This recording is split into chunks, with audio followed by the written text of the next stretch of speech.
Hello, I'm Dufferin County Warden White, and I'd like to talk to you today about COVID-19 as it relates to Dufferin County. Numbers from the province indicate we may have reached the peak of community spread of COVID-19 within Ontario. While these numbers are certainly encouraging, it's important to know two things. First of all, because we've reached the peak does not necessarily mean we will see immediately a decrease in the number of cases. A peak can be an extended period of time all its own. Also, it shows that our social distancing protocols and other measures we put in place are indeed working. Now is not the time to stop. It's time to double down, keep doing what we're doing to reduce the spread. Unfortunately, numbers are not decreasing in long-term care homes. Quite the opposite, actually. Numbers keep trending up, but our Dufferin County home, Dufferin Oaks, has showed a steadying of numbers with no new cases over the last little while. That's a very encouraging sign as well, and is certainly a credit to the amazing frontline staff we have there and the tremendous amount of work they're doing with regards to infection control and operating that home. And I'd like to take an opportunity to thank them. Our previous generations faced many challenges, among them World War I and World War II. When they thought about the defining moments of that era, they talked about battles like Passchendaele, Beaumont Hamel, and Vimy Ridge.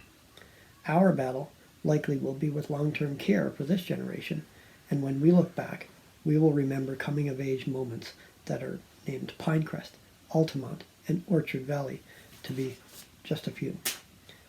I'd like to take an opportunity as a result of that to thank our frontline workers, our EMS, nurses, doctors, police, and firefighters, who are working under often difficult circumstances to make sure everybody stays safe and healthy.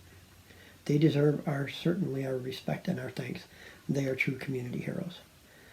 When we talk about first line of defense, however, we must also include the grocery workers, pharmacy workers, restaurant and food service workers who are doing everything they can as well to make sure we have those necessary services so that enable us to stay at home and stay safe.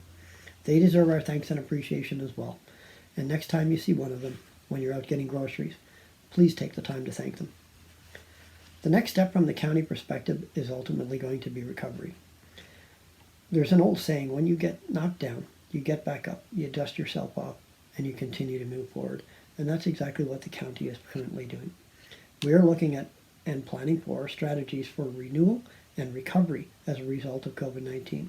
We are taking the time now to plan the next steps so that we can emerge successful.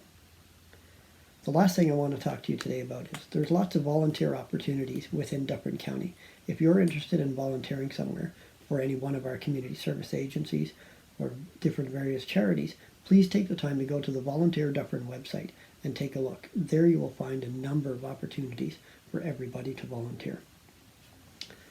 This past week has also seen tremendous tragedy in our country as a result of the mass shooting in Nova Scotia and the killing of 22 people, including Constable Heidi Stevenson from the RCMP.